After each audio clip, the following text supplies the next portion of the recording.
मुद्दा तर लय चांगला आहे. म्हणजे हे समजा की गिरमेंटवर 5 वर्ष परदेशात जायचंय आणि जेव्हा तिथून परत निघून याल तेव्हा समद्यांचं आपापलं खरं असेल. ह्या समजा तर ठीक आहे हितेश भाऊ, पण कवापासून ऐकतोय समजे गिरमेंट गिरमेंट करत आहेत. आता मला एवढं तरी सांगा, काय हे गिरमेंट काय असतं? जोखू, गिरमेंट म्हणजे आदेश लिहून घेतलेला सरकारी कागद, ज्यानं पैशा बिशाचा हिशेब चांगल्यानं होत असतो. म्हणजे गिरमिटवाले कामगार झालो आपण सगळे. आणि त्या भीमरावला सांगूया की आयुष्यात यशस्वी व्हायची पद्धत नुसतं पुस्तक बिस्तकच नाही, तर दुसरी पद्धत पण आहे, गिरमिटवाले कामगार होणं. चांगलाय चांगलाय. वय ह्या येळेला ना आम्ही हितेश भाऊचं बोलणं असंच नाही ऐकणार. आठवतंय ना मागच्या वेळी आम्ही यांचं बोलणं ऐकलं होतं आणि किती मोठं संकट उभं राहिलं होतं. त्यामुळेच तर यावेळी मी म्हणतोय सरकारी कागदाच्या संग जायचं, आपल्या संरक्षणाचा समजा पुरावा घेऊन. येलं झाकाय. बरं आम्ही ना ही गोष्ट आता फुल्याला सांगून टाकतो. अरे काय आताच आपापल्या बायकासनी हे गोष्ट सांगू नका. जेव्हा समधी कारवाई होईल व्यवस्थित तेव्हा सांगा. जोखू, अरे रातभर बसून असंच बोलत बसणार आहेस, चहा पित राहणार आहेस की घरला बी यायचं आहे? अरे फुल्या तू तुझा बरं हित ना, इथं ना लई महत्वाचा विषय चाललाय आमच्यात. जेव्हा बघावं तेव्हा नुसतं बळबळ बळबळ करत येते. चल जा इथनं जा लवकर. मला काय अख्ख्या रातभर बसून खिदळत बसा, मी चालले, मला काय करायचं?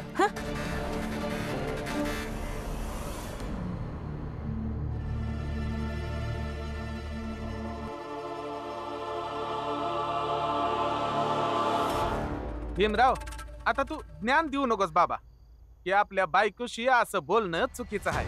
नाही, हे काहीच नाही बोलणार. अरे कालच तर बोलत होता. आता हे दुसऱ्यांच्या आयुष्यात ढवळाढवळ नाही करणार. हा ठीक आहे, नाही बोलणार कुणाच्या मधी. चला.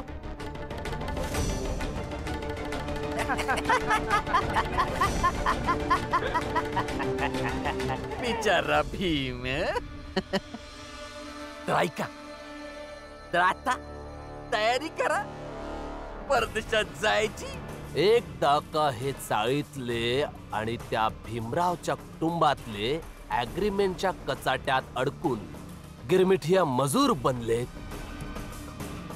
मग मी यांना मजुरीची मजा चांगलीच चाखायला लावेन.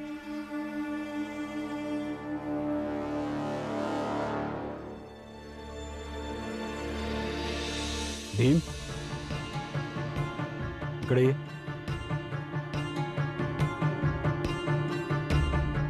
कॉलेजमध्ये शिक्षकांनी शिकवायला सुरुवात केली का नाही? नाही, कोणीच शिकवत नाहीये. पण असं केव्हापर्यंत चालणार आहे? त्यासनी जरा समजून तयार कर, जेणेकरून ते शिकवायला लागतील. आणि आता तुझी परीक्षा बी सुरू होणार आहे. अरे तुम्ही वेगळेच बाप आहे. पोरगा कालपासून बोंबलून बोंबलून सांगतोय की बाबा आता मी कोणाच्याच भानगडीत पडणार नाही, कायच करणार नाही. पण तुम्ही त्याला भडकवायला लागलाय. तुम्हालाच नाही वाटत की त्याने गुपगुमान राहावं? समस्या हीच आहे. समस्या कोणाचीच नाहीये ही. समस्या फक्त ह्याची आहे. जर शिकला नाही तर नुकसान मी याचंच होणार आहे. आणि जगात कोणासाठी काही बोलावं नाही तर नाही बोलावं, पण आपल्यासाठी, आपल्या शिक्षणासाठी नाही बोललास तर हे मी खपवून घेणार नाही. बाबा, मी शिकेन, काही ना काही करून कुठून ना कुठून तरी नक्की शिकेन. तुम्ही काळजी करू नका. कशी काय काळजी नको करू? तू तर बोलला होतास आणि तू ठरवलं बी होतास की तू नक्कीच असं काहीतरी करशील की कॉलेजचे समजे शिक्षक शिकवायला सुरू करतील. ठरवलं होतं, पण तेव्हा परिस्थिती वेगळी होती, आता वेगळी आहे. ठीक आहे, मी तुला उद्यापर्यंतची वेळ देतोय. उद्यापर्यंत कॉलेजमधल्या समध्या शिक्षकांनी शिकवायला तू तयार कर, नाहीतर आपलं शिक्षण कायमचं बंद कर.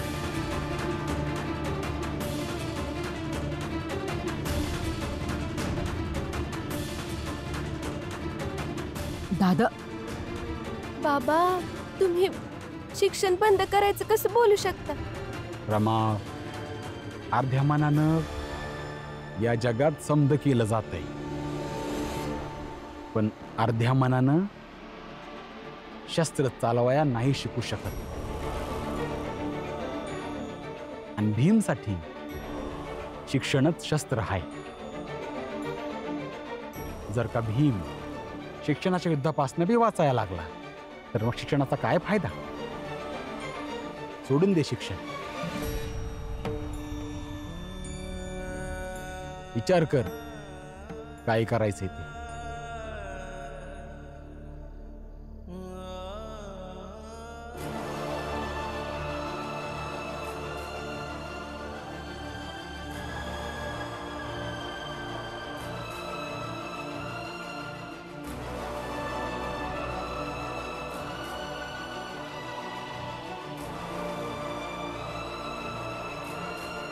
ऐका ना, आज लक्ष्मीताई बोलत काय होते. लक्ष्मी दीदी रमा, हे बघ, मला ह्या कोणत्याच गोष्टीचं घेणं देणं नाही.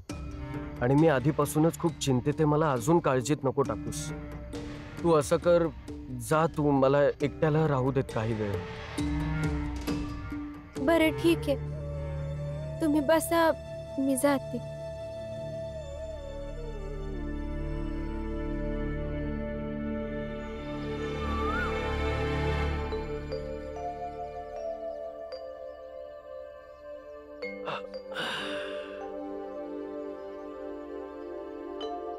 रमा,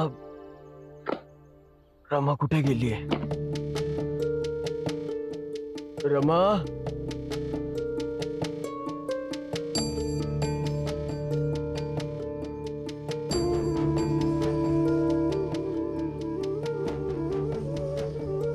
रमा, इथे येऊन का झोपली होतीस? काही झालंय का? आतमध्ये झोप नाही लागली? तुम्हीच तर बोलले होते मला एकटं राहायचंय म्हणून, मग राहा एकटं. म्हणजे अगं ऐक तर, मी काय विचारतोय, तू काय बोलतीयस? बाहेर जाऊन झोपायची काय गरज आहे? बोल तरी माझ्याशी. सकाळी सकाळी काय झालंय तुला रमा? अगं मी काहीतरी विचारतोय तुला रमा. ही दोघं बी एकदम आदर्श पती पत्नी आहेत. भांडत्यात बिंडत्यात बी पर एकमेकांच्या माग पुढे असतात. या घरात स्वतःचं जग तयार केलं दोघांनी. चांगली गोष्ट आहे, लय चांगली गोष्ट आहे. पर मी नाही तयार करू शकले.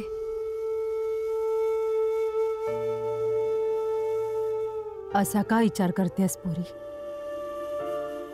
आनंद बी तुला तेवढाच प्रेम करतो.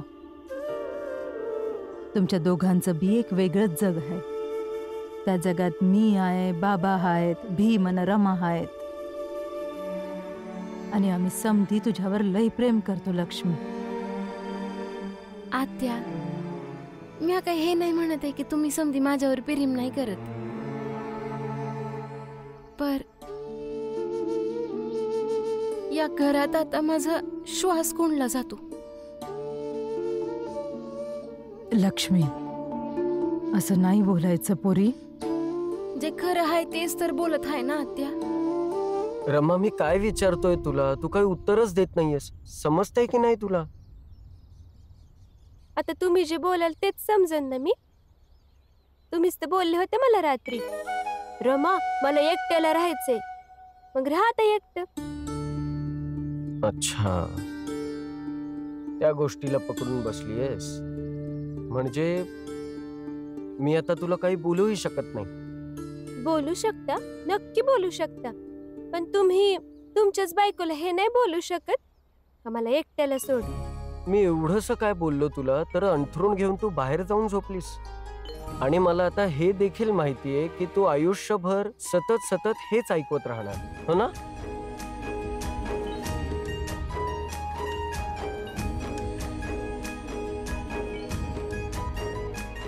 आता काय झालं? पुन्हा ऐकवायचंय? ऐकव, मी इथेच बसलोय. अरे कशा आहेत ना तुम्ही? जेव्हा तुम्ही आत येतानाच ऐकलं होतं तर मग कशाला विचारलं? म्हणजे रमा काही मालक, आम्ही समध्या संग बोललोय. समधी गिरमिटिया मजूर बनून परदेशात जायला तयार आहेत. हे गिरमिटा म्हणजे? तेच मजदूर. सरकार ज्याचं काम आणि मजुरी कागदावर लिहिल आणि आमचा अंगठा घेतला जाईल. अच्छा, ऍग्रीमेंट. मालक बस बस आता आम्हाला तुम्ही लवकर इथनं घेऊन चला. बस अजून आणखी 50 मजूर तयार होऊ दे, मग जहाजाद्वारे जलमार्गाने त्यांना परदेशात पण पाठवले जाईल. हितेश, तू अजून काही लोकांना तयार कर ना. होईल.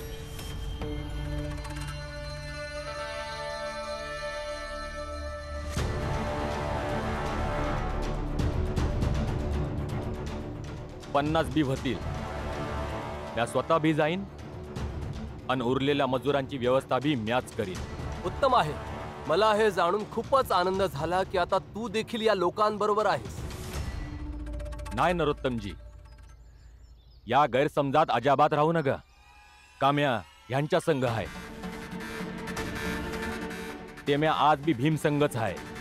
मग काय बी होऊ दे, मला फक्त काम करून पैक मिळवायचं आहे. फक्त म्हणून मला तिकडे जायचं आहे. आणि तसं बी आता या मुंबईत माझं काय मन नाही लागत. बरोबर बोललास.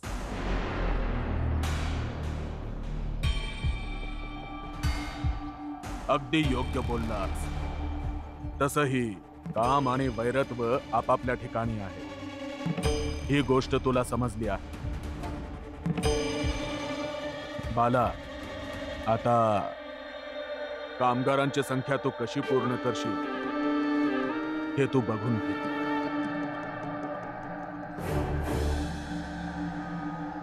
तुम्ही समधी लोक जावा, या लोकांनी एकजूट करतो. पण ध्यानात ठेवा, हे समद भीमपर्यंत पोचायला नको. चला.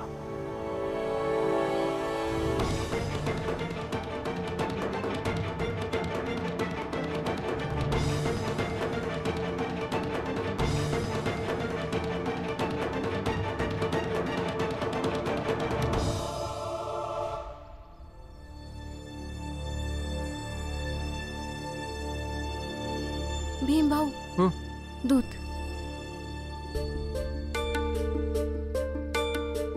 वहिनी, हा, रमा का नाही आली दूध घेऊन? ती बोलली का तुम्हाला एकट्याला राहायचंय त्यामुळं.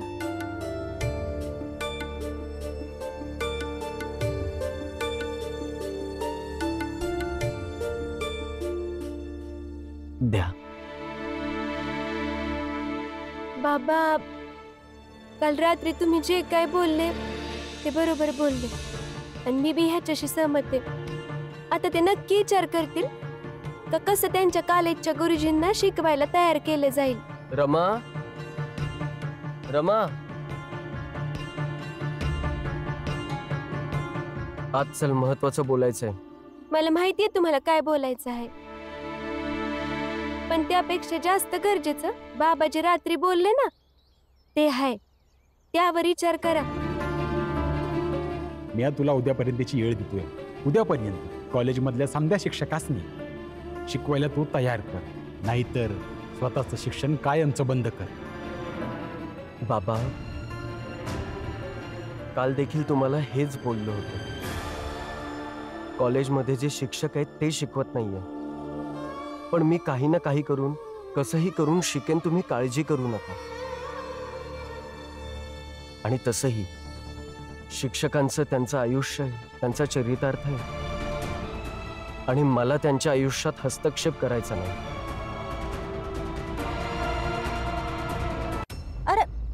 तुम्ही समजण्याचा प्रयत्न करा की त्याला.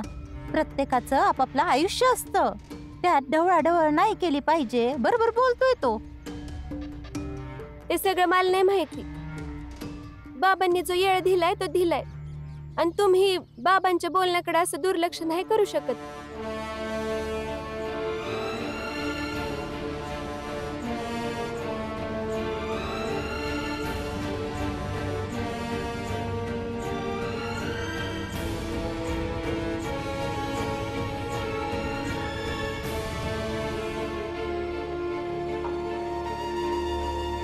मी जसा आहे तसा आहे आणि असाच बरा आहे.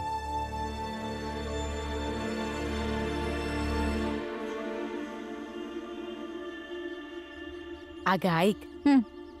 आमच्या शेजारी एक होते, ते हं. कुठेतरी नोकरी करत होते. हं. ते सांगायचे का तिथं काम करणारी लोक सुरुवातीच्या दिवसात लय उत्साहात असायची. बोलायचे की मी हे करीन, मी ते करीन, मी योद्धा हाय, मी योद्धा हाय. आणि थोड्या दिवसानंतर त्यांचा उत्साह संपून जात होता. मग बोलायचे मी जसा आहे तसा आहे. म्हणजे आता जसं भीमला लोक योद्धा योद्धा बोलायचे आणि योद्धा दूध पिऊन निघून गेले.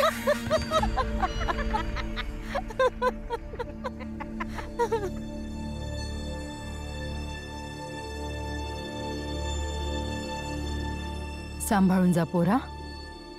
थांबा.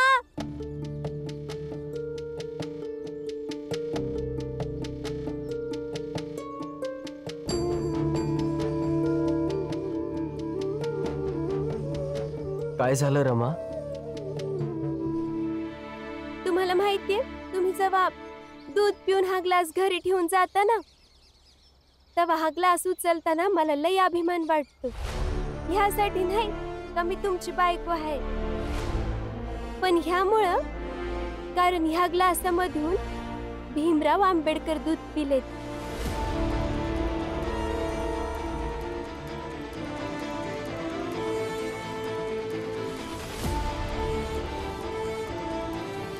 ते ह्यासाठी नाही का मी तुमची बायको आहे, पण ह्यासाठी कारण तुम्ही लय खास आहात. सगळ्यात जगात खास आहे तुम्ही. आणि ही खास असण्याची भावना मला माझ्या आयुष्यातून गमवायची नाहीये. रमा हे बघ, माझं म्हणणं तर ऐका. माझं म्हणणं पूर्ण नाही झालं अजून.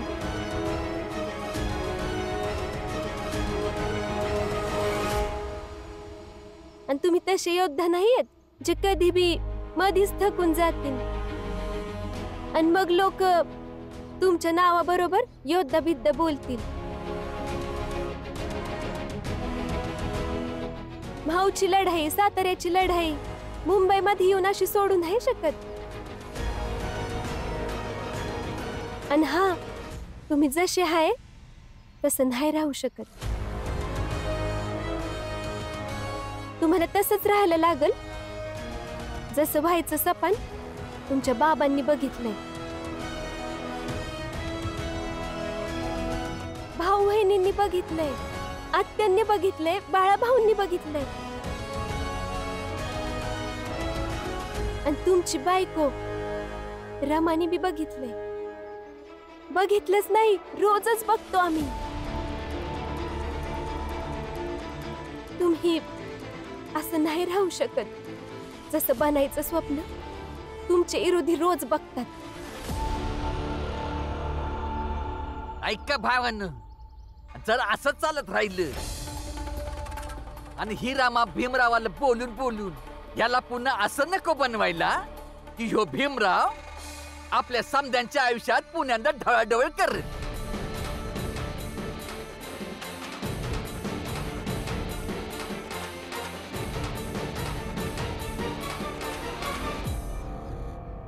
रमा, तू एवढं सगळं बोललीस माझ्यासाठी.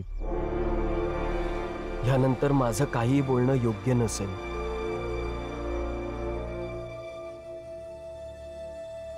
मी जातोय, ऑफिसला जायचंय. संध्याकाळी परत यायला वेळ होईल कदाचित.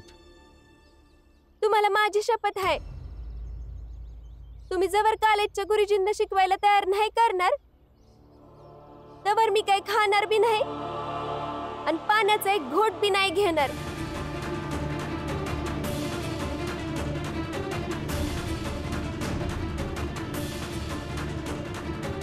रमा